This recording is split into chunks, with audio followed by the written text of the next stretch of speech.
During a family BBQ, she joked loud enough for everyone. "If we ever get married, he." Best Reddit. During a family barbecue, she joked loud enough for everyone. "If we ever get married, he'll be lucky if I don't cheat." I stayed quiet, but when my uncle pulled me aside later that night, his advice changed everything. My family has a tradition. Every year on the last weekend of summer, we have a huge barbecue at my uncle's house. It is an all-day affair with 3 generations of my family. Tons of food and a lot of loud, happy noise. It is a day about roots, about connection. It is the last place on earth you would expect your life to fall apart. But that is exactly what happened to me on Saturday. My name is Tom. I am a project manager for a commercial construction company. I build things, big things, skyscrapers, hospitals, university buildings. My job is to take 1,000,000 chaotic pieces and turn them into a single, solid, functional structure. I bring order to chaos. I thought my relationship with my girlfriend Sarah was the most solid structure in my life. We had been together for 2 years, living in a house I owned for the last one. We were partners, we had a plan. Marriage, kids, the whole deal. It was a blueprint I trusted. Sarah is beautiful, funny, and the life of every party. She has a wild streak that I found exciting. It balanced out my more serious, structured nature. Or so I told myself. My family adored her. They loved her energy, her stories. She fit in, seamlessly. Saturday was a perfect late summer day. The barbecue was in full swing. My cousins were throwing a football. The kids were running through sprinklers and the adults were gathered on the deck laughing and drinking beer. I was at the grill flipping burgers, feeling completely content. Sarah was holding court with a group of my female cousins and my aunt. They were talking about a recent celebrity wedding and the conversation drifted to our own plans. I could hear them from the grill and I was only half listening. Then I heard my cousin ask, "So when are you two going to make it official?" And that is when Sarah dropped the bomb. She laughed, a loud theatrical laugh that made a few heads turn. "Oh God, I don't know," she said, her voice carrying across the deck. "If we ever get married, he will be lucky if I don't cheat." The laughter on the deck died. The conversation stopped. In the sudden silence, the only sounds were the sizzle of the burgers on the grill and the distant shouts of the kids. I did not turn around. I just stood there, spatula in my hand, staring at the grill marks on a piece of meat. She tried to play it off as a joke. "I'm kidding," she said, laughing again, but this time it sounded forced and brittle. "Mostly." A few people gave a weak, uncomfortable laugh. The conversation slowly, awkwardly started up again. But the mood was broken. The perfect summer day now had a dark cloud hanging over it. I stayed quiet. I did not look at her. I did not say a word. I just kept grilling. My movements calm and methodical. Inside, a storm was raging. It was not just the disrespect. It was the public nature of it. She had not just insulted me. She had announced to my entire family that our relationship was a joke to her, that my commitment was something she considered optional. I served the food, I sat with my family, I talked, and laughed and pretended that I had not just heard the woman I loved detonate the foundation of our life. Sarah kept shooting me little looks, trying to gauge my reaction. I gave her nothing. I was a blank wall. Later that night, as the party was winding down and people were starting to leave, my Uncle Frank pulled me aside. Frank is my dad's older brother. He is a retired cop, a man who has seen the best and worst of people. He does not say much, but when he does, you listen. He led me over to the edge of the yard, away from the tiki torches and the lingering guests. He looked me in the eye, and his face was serious. "I heard what she said," he said, his voice a low rumble. I just nodded. "You are a good kid, Tom," he continued. "You are solid. You build things to last. That woman, she is not built the same way. She is all flash, no foundation. He paused, looking back at the party where Sarah was now laughing with my aunt as if nothing had happened. "You are angry," he said. It was not a question. "You want to go home and have it out with her. You want to yell and scream and maybe even break up with her tonight." He was right. That was exactly what I wanted to do. "Don't," he said, his voice firm. "That is what she expects. That is the game she wants to play. A big, dramatic fight where she can cry and apologize and call it a stupid joke, and you will forgive her because you love her, and then she will know she can get away with it. She will know she can disrespect you, and the only consequence is a little bit of drama." He put a hand on my shoulder. "A woman who jokes about cheating is not joking. She is sending up a trial balloon. She is testing your boundaries. She is telling you exactly who she is. The biggest mistake you can make is not believing her." "So, what do I do?" I asked.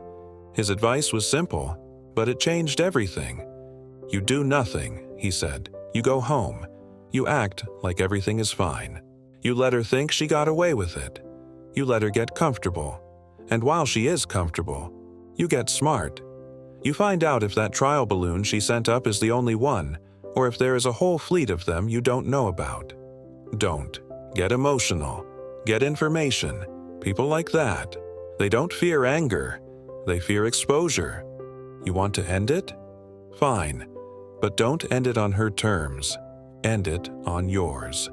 Make sure when you walk away she understands exactly what she lost and why." I looked at my uncle and I understood. He was not telling me to be a wimp. He was telling me to be a strategist. He was giving me a new blueprint. The old one, the one with marriage and kids, was gone. The new one was for a demolition. A quiet, careful, and complete demolition. I went back to the party, smiled at my girlfriend, and started planning. Update 1. It has been 1 week since the barbecue. 1 week of playing the part of the forgiving boyfriend, and 1 week of methodical, silent investigation. My Uncle Frank's advice has been my guiding principle. Don't get emotional. Get information. The night of the barbecue. On the drive home, Sarah finally tried to address what had happened. "Are you mad at me?" she asked, her voice small and tentative. I glanced over at her. "About what?" "You know, the joke I made. It was stupid. I was just trying to be funny. My sense of humor is a little dark sometimes." I just shrugged. "It is fine," I said. "I get it." The relief that washed over her face was palpable. She thought she was off the hook. She thought my silence at the party was just me being moody. She had no idea it was me recalculating the entire project. For the next few days, she was the perfect girlfriend. She was affectionate, attentive, and did not make any more jokes. She thought she had pushed a boundary and that I had accepted it. She was comfortable. While she was comfortable, I was working. My first step was to understand the scope of the problem. Was her comment a one-time stupid mistake, or was it a symptom of a deeper issue? I started with her phone. We had an open policy with our devices. We knew each other's passcodes. It was a foundation of trust that she, it turned out, did not deserve. I waited until she was asleep and went through it. I was not looking for a smoking gun. I was looking for patterns. I did not find any explicit texts from other men. She was too smart for that. But I found something more telling. I found a pattern of deletion. Her text threads with certain male friends were suspiciously clean. There were gaps in the conversations, missing days. Her call logs showed calls to these same numbers, but the corresponding texts were gone. A person with nothing to hide does not meticulously scrub their conversations. The most interesting find was a group chat with her 3 best friends. The chat was called the Escape Committee. I scrolled back for months. It was a running commentary on their lives, their relationships, and their plans for the future. And it was a goldmine. They talked about me a lot. They referred to me as the Warden or Mr. Stable. They talked about my boring life, my predictable schedule. Sarah's posts were the most damning. She complained about feeling trapped. She talked about wanting more excitement. And then I found the conversation from the day before the barbecue. One of her friends had asked if she was really ready to settle down with me. Sarah's reply: "God, no. But the setup is too good to leave right now. He is a great safety net while I figure out what I really want. And what I really want is not a guy who spends his weekends installing a new sprinkler system." Another friend replied, "You've got to be careful. He is not dumb. What if he figures it out?" Sarah's response made my blood run cold. "He will not. He trusts me completely. I could probably cheat on him. And as long as I smiled and told him I loved him, he would believe me. He is just lucky I've not bothered yet." There it was. The joke from the barbecue was not a joke at all. It was a slightly rephrased version of her true feelings. It was a test, just like my uncle said. She was testing the waters, seeing how much disrespect I would tolerate. I took screenshots of the entire conversation. I saved them to a secure cloud account. That was my information. Now I needed a plan for exposure. The opportunity presented itself 2 days later. Sarah came home excited. Her best friend, the one who had asked if she was ready to settle down, was getting engaged. Her fiancé had proposed on a trip to Paris. They were going to have a big fancy engagement party in 3 weeks at a downtown hotel. "It is going to be amazing," Sarah said, her eyes shining. "Everyone is going to be there. We have to get you a new suit." A party. A big, fancy party full of her friends and the people she wanted to impress. The stage was perfect. I spent the next week preparing. I continued to play the part of the perfect boyfriend. I helped her pick out a dress for the party. I booked an appointment to get a new suit. I listened to her talk endlessly about the engagement, about Paris, about the size of her friend's diamond. Meanwhile, I was making my own preparations. I contacted the event planner for the party, a woman my company had worked with on a few corporate events. I told her I wanted to do a special surprise for the newly engaged couple. I wanted to put together a slideshow of pictures of them to be played on the big screens at the party. She thought it was a wonderful idea and gave me the technical specifications for the video file. I spent hours putting the video together. It started innocently enough. Pictures of the happy couple, pictures of them with their friends, including Sarah. I even included a few pictures of me and Sarah smiling, looking like the perfect couple. But the last 30 seconds of the video were different. The last 30 seconds were the screenshots from her group chat.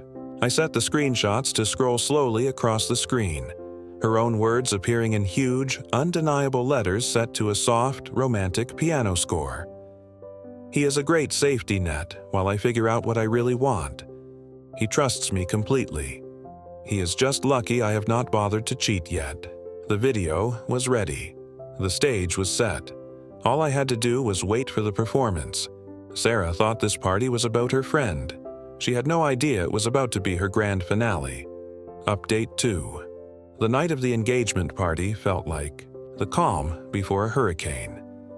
I was not nervous. I was focused. I had a job to do, a structure to demolish, and I had the right tools for the job. We arrived at the hotel ballroom, and it was exactly as Sarah had described. It was a sea of expensive dresses, tailored suits, and the quiet hum of people who believed their own hype. Sarah was in her element, flitting from group to group, laughing and air-kissing, dragging me along like a well-behaved accessory.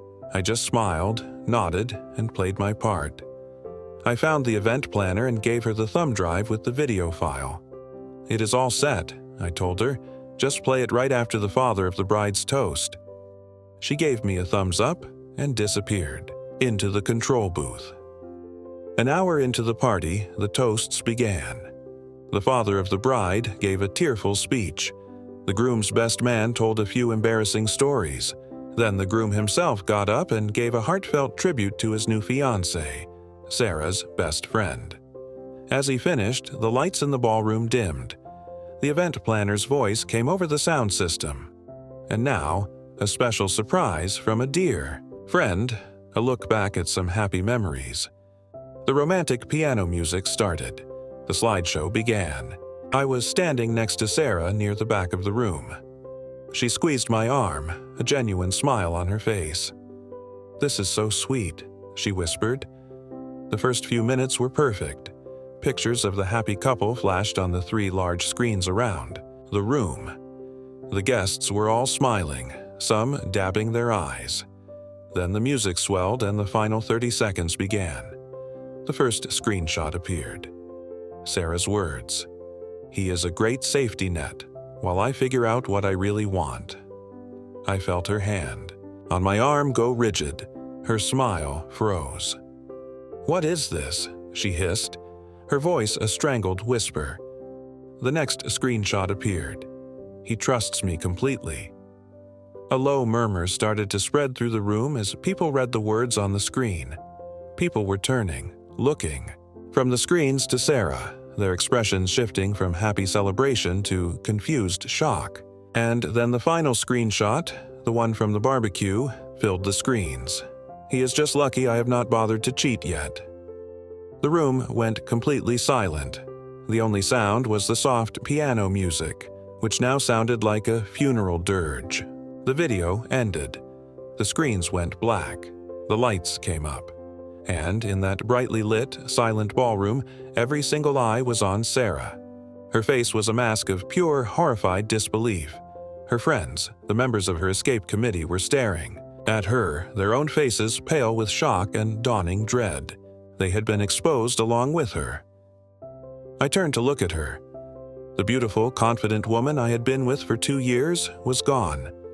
In her place was a stranger, a person stripped bare of all her lies, standing in the wreckage of her own creation. I leaned in close, my voice a quiet whisper that only she could hear. "The joke is not funny anymore, is it?" I did not wait for an answer. I took a step back, turned, and walked out of the ballroom. I did not run. I did not look back. I just walked, my steps steady and even, leaving the chaos behind me. As the ballroom doors swung shut, I heard the first sounds of the aftermath. A woman crying, a man shouting. The storm had finally broken. My Uncle Frank was waiting for me in the hotel lobby. I'd called him earlier that day and told him what I was going to do. He just nodded and said, "I will be there." He stood up as I approached. He did not ask how it went. He just looked at me, a small, proud smile on his face. "Let's go get a beer," he said. "You look like a man who just got out of prison." And he was right. I was free. Final update. It has been 6 months since the engagement party. The demolition is complete, and I have spent the time since then clearing the site and starting to build something new. The final chapter of this story is not about drama or revenge. It is about consequences and the quiet, satisfying process of moving on. The fallout from that night was immediate and absolute. The engagement party ended in chaos. Sarah had a complete meltdown. Her friends, the escape committee, were caught in the blast. The bride-to-be, her supposed best friend, was furious that her perfect night had been ruined.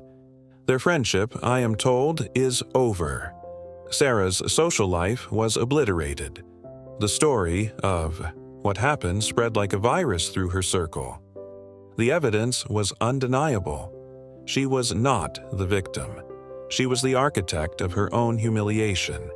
The friends she had tried so hard to impress saw her for what she was, a user, a person who saw relationships as a temporary convenience.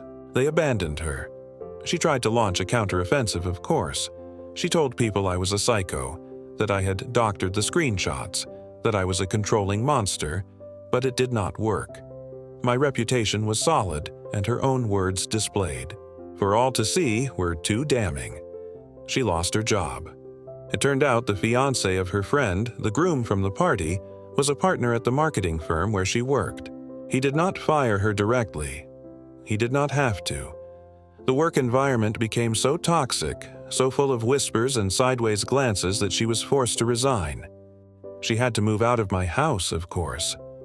I had already packed her things. She sent her father to come and get them. I was not there.